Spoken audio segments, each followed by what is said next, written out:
berarti sinergitas dari masing-masing kabupaten atau wilayah itu bisa terjalin gitu. Betul, karena tadi dia diikat oleh sebuah klaster kawasan dan tema pengembangannya.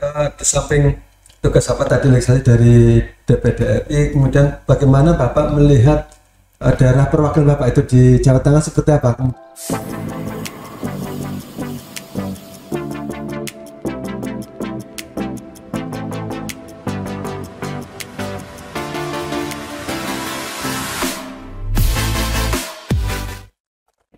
Baik, Sidul KPU Banyumas, sebelumnya Assalamualaikum warahmatullahi wabarakatuh. Salam sejahtera untuk kita semua. Sidul KPU Banyumas yang saya hormati, kembali lagi kepada kegiatan terkait dengan Modemas, ngobrol demokrasi Kabupaten Banyumas. Pada kesempatan kali ini, saya Sunandar, Komisioner KPU Banyumas Divisi Perencanaan Data Informasi akan berbicara dengan wakil rakyat dari anggota DPD RI, Dr. Abdul Khalik SMSI. Pak, sehat Pak? Alhamdulillah. Ya. Salam dulu. Ya. Baik, Sidul KPU Banyumas, pada kesempatan kali ini kebetulan beliau Bapak Abdul Khalik, kalau boleh saya panggil Mas Kiai saja gitu ya. Mas Abdul Khalik aja. Mas Abdul Khalik. Mas Abdul Khalik, salah satu anggota DPD RI dari Dapil Jawa Tengah. Yeah. Dan kebetulan juga sudah 2 kali ke sini, tahun kemarin juga pernah ke sini, kemudian ini kunjungannya kedua kali. Semoga ini bisa berlanjut terus. Amin, amin, insya Allah. Sebelum kita mulai, Sidul KPU Banyumas, perlu saya perkenalkan dulu. Beliau lahir di Cilacap 19 Juli 1968. Yeah. Dan juga salah satu sosok yang tidak berorganisasi ya Pak. Pintar berrelasi sosial sejak di bangku perkuliahan hingga kini.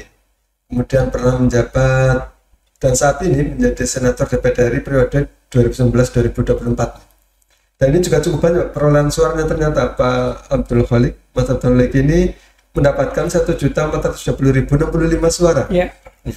Jadi kalau wilayah provinsi gubernur ya Pak ya. Yeah. Sama gitu ya. Areanya sama. Areanya sama.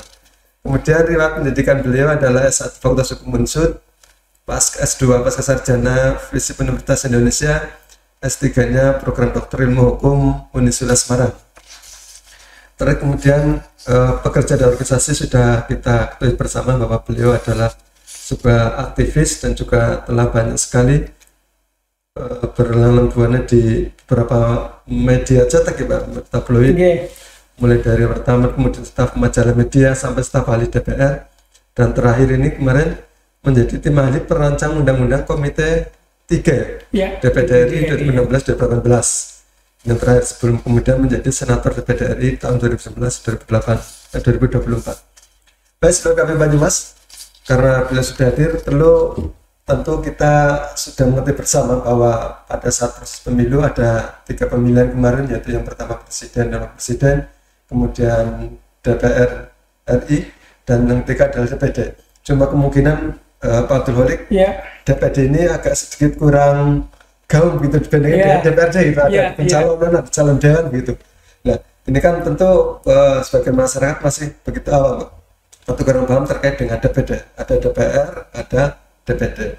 Terkait dengan ini Pak Khalik, sebetulnya dari Bapak menjabat sebagai DPD itu tugas, fungsi, dan wewenangnya seperti apa dan bagaimana cara kerjanya itu di DPD?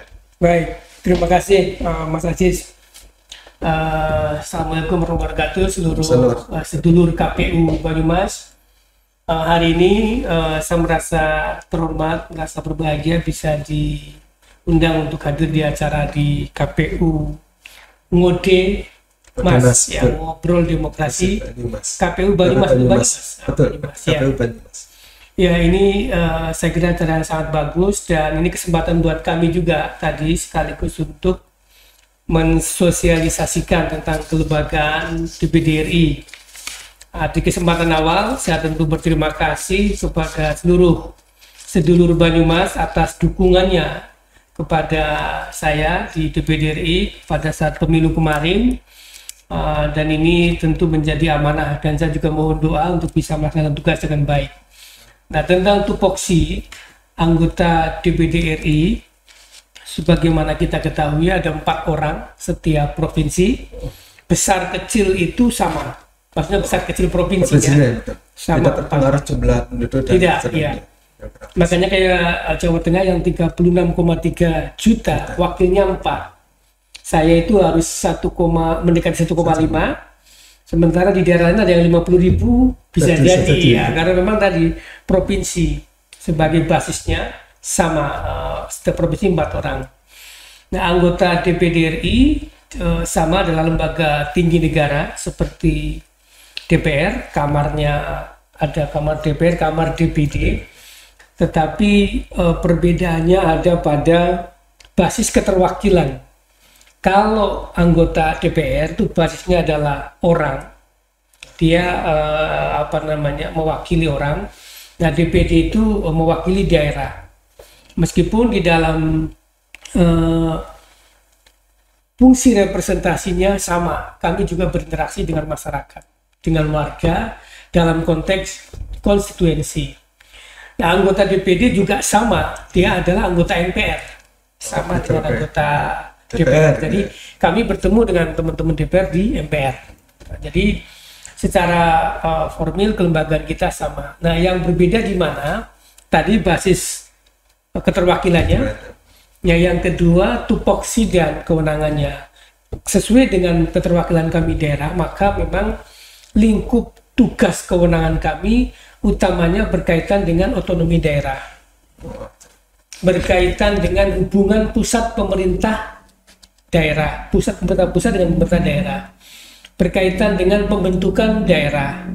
Berkaitan dengan fungsi-fungsi pemerintahan, tapi yang dalam koridornya otonomi daerah. Nah, memang ketika bicara otonomi daerah, karena yang diotonomikan juga hampir sebagian besar, ya maka memang hampir tidak ada juga masalah yang tidak berkait dengan daerah. Makanya ya akhirnya kewenangan kita juga hampir sama. Cuma tadi penekanannya adalah di soal otonomi daerah. Nah, kami di DPD RI dibagi menjadi 4 komite. Kalau DPR ada 11 ya. Kalau di DPD namanya komite. Ya memang agak beda kalau di DPR itu komisi, kalau kami itu komite, agak beda dikit memang, beda. Kalau komite 1 itu bidangnya hukum, pemerintahan, pertanahan, kemudian kepegawaian, birokrasi ya, kemudian pertahanan. Dan kalau dibandingkan dengan DPR, komisi 1, 2, 3.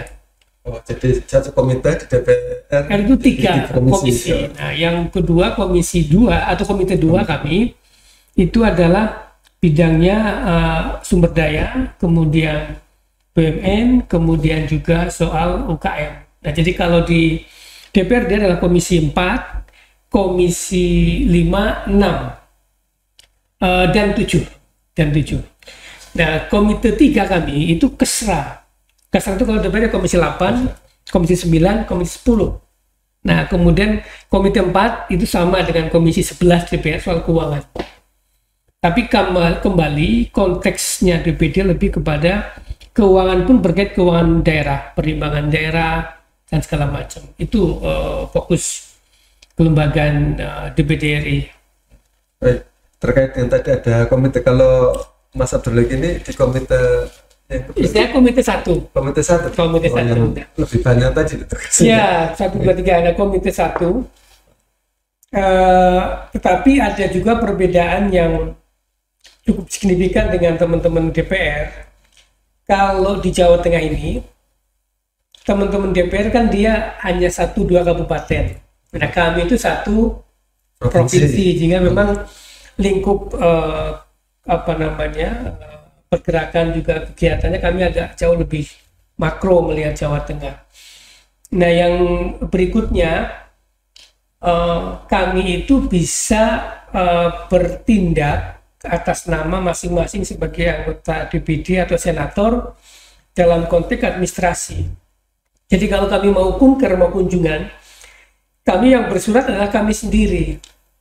masing-masing bisa bersurat. Pribadi, begitu ya? Iya, pribadi. Saya bisa bersurat ke presiden, ke menteri, ke DPR, ke dirjen, ke Pemda, dan segala macam. Karena kami punya perseorangannya itu punya otonomi untuk berhubungan. Makanya memang ketika kami di bawah, meskipun kami ada pembagian komite, tapi ketika menyikapi aspirasi ya kita yang masuk apa itu yang kita tindak lanjuti. Nggak terpaku pada tupoksi itu tidak terlalu kaku. Jadi kami bisa berinteraksi dengan banyak instansi tanpa terbelenggu secara kaku oleh tupoksi di komite ya. Jadi kami agak fleksibel. Oh, baik, terkait dengan ini kewenangan kan sama-sama badan legislasi gitu. Ya, ya. Nah, kemudian posisinya gitu kalau DPD di seperti apa? Ya, kalau di proses legislasi itu kita namanya prosesnya tripartit. Jadi ada dua tahap ya. Ketika tahap penyusunan undang-undang atau perancangan undang-undang itu kami bekerja masing-masing. DPD sendiri menyusun RUU, terutama tupoksi berkaitan dengan tadi otonomi daerah. Kemudian ketika sudah menjadi RUU dikirimlah ke Presiden dan DPR, nanti baru dibahas bersama dengan DPR. Sebaliknya juga begitu, DPR ketika menyusun RUU menjadi inisiatif DPR, kemudian dikirim ke Presiden dan DPD kalau berkaitan dengan tupoksi DPD tadi, otonomi daerah, hubungan pusat daerah. Makanya kami ikut pembahasan di dalam undang-undang itu di DPR. Memang ada perbedaan bahwa kami itu dia ikut membahas tim, masalah permanen ikut bahas, tapi ketika pengambilan keputusan DPR itu memang kami tidak diikutkan. Sebatas hanya perencanaan pembahasan bersama. Ya, pembahasan, tapi kita bisa membahas satu persatu. Ya. Jadi kalau disetujui, ya itu sama. Tapi ketika ada perbedaan pandangan, nanti yang memutuskan DPR. Oke, jadi pengesahannya di DPR itu. Iya. Jadi misalnya ada satu poin tentang ibu kota misalnya. Ya kayak kami kemarin sebenarnya ingin proses ibu kota itu pembahasannya harus di komprehensif dulu, kemudian bentuk pemerintahannya diperjelas dulu. Nah, kami bertahan di pandangan itu, tapi ketika pemerintah dan DPR berbeda dengan kita, mereka ingin memutuskan, ya akhirnya diputuskan oleh DPR dan pemerintah. Terus kembali ini Pak, tadi saya tertarik ketika dengan bahwa Bapak itu Mas Abdul Walik, Bapak Mas ya, Iya. itu bahwa wakil satu daerah gitu ya, daerah satu provinsi, begitu lebih makro. Nah, kemudian di samping tugas apa tadi legislasi dari DPD RI, kemudian bagaimana Bapak melihat daerah perwakilan Bapak itu di Jawa Tengah seperti apa? Kemudian apa terkait dengan otonomi dan pengembangan daerah? Ya, ini pertanyaan yang sangat bagus dan menarik ini Mas Aziz. Jadi karena kami melihat zoomnya atau kacamatanya adalah seluruh Jawa Tengah, ini kami bisa melihat hal-hal yang mungkin luput dari perhatian teman-teman DPR yang kadang-kadang fokus pada dapilnya yang kabupaten. Nah, salah satu temuan kami di DPD RI, kami melihat Jawa Tengah ini memang penduduknya itu 36,5 juta. Itu sensus tahun 2020 kemarin. Ini kalau diperbandingkan itu sebenarnya ini menyerupai sebuah negara. Karena kayak Arab Saudi hanya 31 juta. Australia yang satu benua itu hanya 25 juta. Sama dengan Jawa Tengah. Nah, karena itu ini memang cara pandang mengelola Jawa Tengah. Meskipun provinsi ini frame-nya harus besar.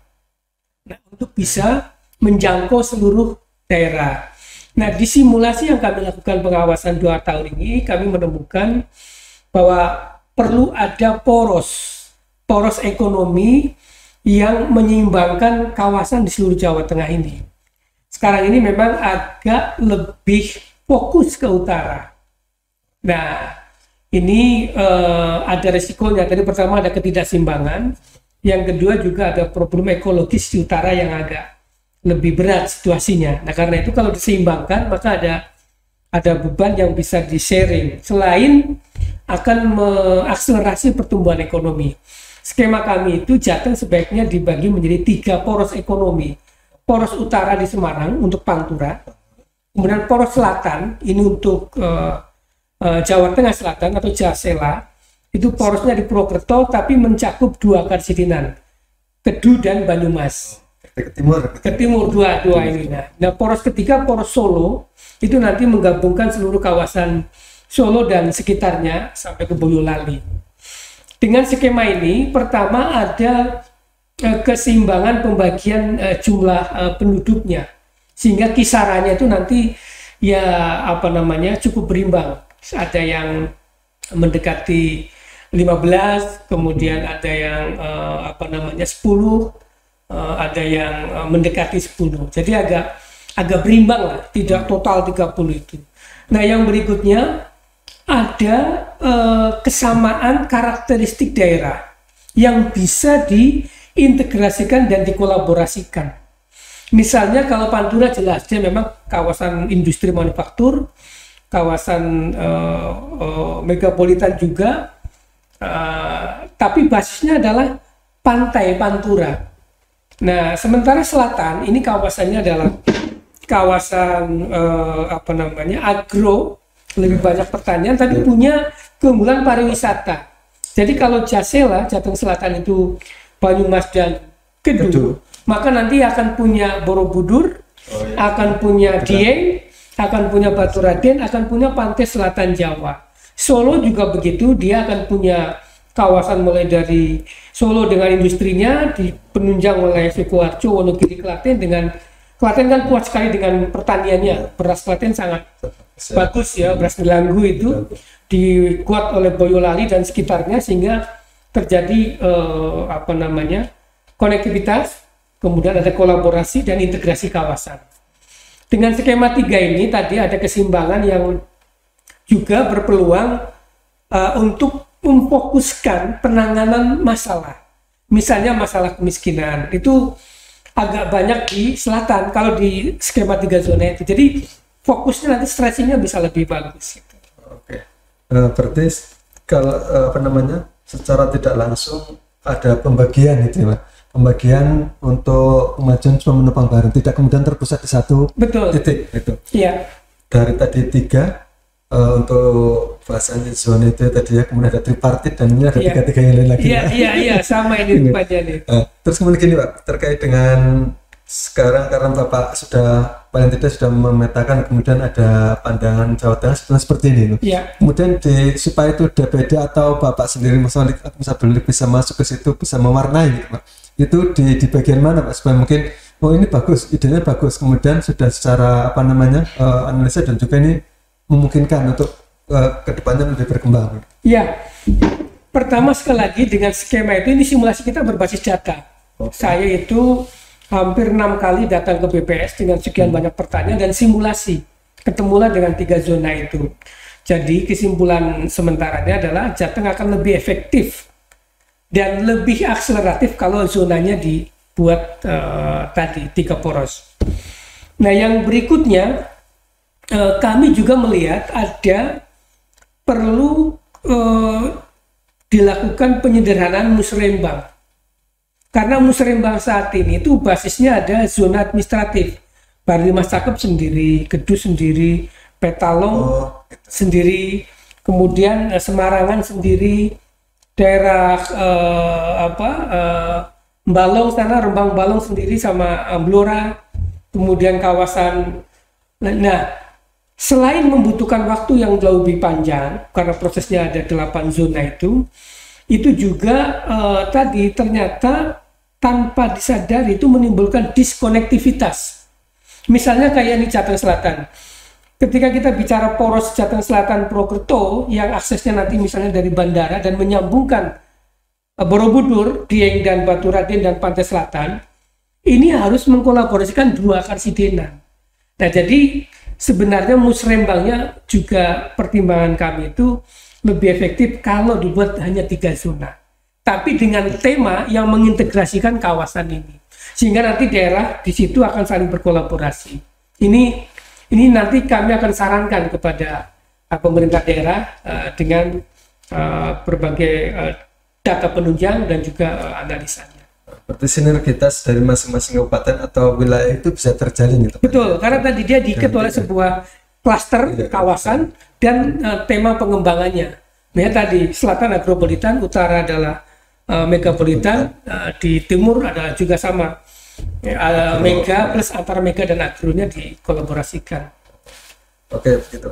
Terkait dengan kalau wilayah ini Mas Abdul Wali kan satu Jawa Tengah gitu Pak. Iya. Untuk membagi kemudian bisa kesana kemari itu seperti gimana Pak? Ya memang ini mau nggak mau kami juga berbagi zona juga di antara anggota. Ya kadang teman-teman yang di utara banyak mulai kegiatannya di utara. Tapi sebenarnya kami saling membuka akses, silakan di mana.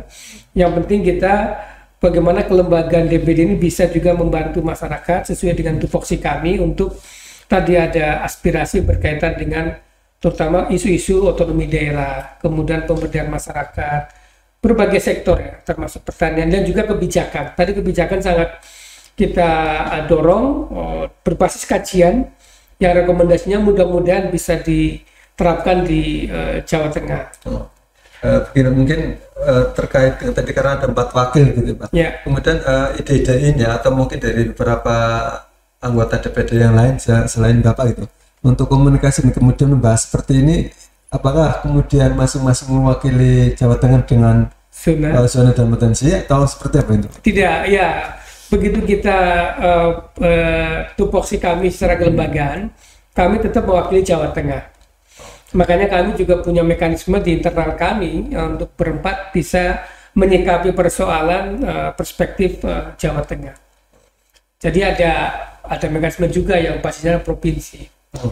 Jadi seluruh Banyumas bahwa ternyata DPD itu bukan kemudian sekedar legislasi ansih gitu, tapi ternyata juga bisa membahas kemudian bisa memetakan daerah-daerah yang seperti apa untuk kemajuan dari masing-masing perwakilan daerahnya, termasuk dengan Mas Abdul Wali karena perwakilan dari Jawa Tengah dan kemudian bisa idenya itu bisa disampaikan dan bisa paling tidak membuat Jawa Tengah ya dengan adanya 4 DPD ini ada perubahan yang lebih baik, lebih maju ke depan gitu Pak. Amin. Amin. Baik, demikian seluruh KPU Kabupaten Banyumas bincang kita dengan narasumber Pak Abdul Kholik, anggota DPD RI dari daerah Provinsi Jawa Tengah, dan kebetulan beliau juga ternyata orang Cilacap ya Pak? Cipari asli. Cipari Cilacap. Orang Ngapak juga gitu ya. Orang Ngapak yang sudah menjadi paling tidak ada sumbangsi yang signifikan untuk kemajuan di Jawa Tengah. Seluruh Banyumas, demikian untuk bincang kita dengan Pak Abdul Kholik. Ya, Jumpa lagi sebelum kita akhiri. Untuk closing statement Pak Abdul Kholik, silakan. Baik, terima kasih seluruh KPU Banyumas. Sekali lagi kami di DPD RI berusaha secara maksimal untuk bisa juga mewarnai berbagai kebijakan baik di tingkat pusat terutama yang berdampak kepada daerah, dan juga kami memetakan berbagai permasalahan di daerah untuk kami memberikan input, masukan dan saran kepada Pemda baik provinsi maupun kabupaten kota. Nah, yang kedua, kami juga punya fungsi aspirasi berbagai bidang sesuai dengan tupoksi kami untuk kami sampaikan kepada pemerintah maupun DPR maupun instansi lain yang berkaitan dengan permasalahan masyarakat dan daerah. Nah, karena itu ya kita selalu minta dukungan dan bersama kita coba terus bersinergi, terus berkolaborasi agar kami keberadaannya bisa bermanfaat, bermakna dan membantu daerah di dalam mengakselerasi program dan pada akhirnya bisa mensejahterakan masyarakat daerah. Jangan lupa untuk selalu menonton, like, subscribe dan komen media sosial yang KPU Kabupaten Banyumas miliki. Ada YouTube, kemudian ada Instagram, ada TikTok, Facebook, Twitter. Seluruh KPU Banyumas kita dengan berbagai program baik yang ada di kami di PDRI juga termasuk di KPU ini bisa semakin meningkatkan kualitas demokrasi, sesuai dengan tupoksi KPU, tapi sekaligus juga agar dari waktu ke waktu Banyumas semakin bisa tumbuh, semakin bisa berkembang, dan pada akhirnya Banyumas bisa menjadi salah satu kabupaten ya yang tingkat kesejahteraan masyarakatnya dan tingkat kemajuannya bisa terus maju dan berprestasi, bisa baik levelnya untuk provinsi maupun juga untuk level nasional. Bravo untuk Banyumas.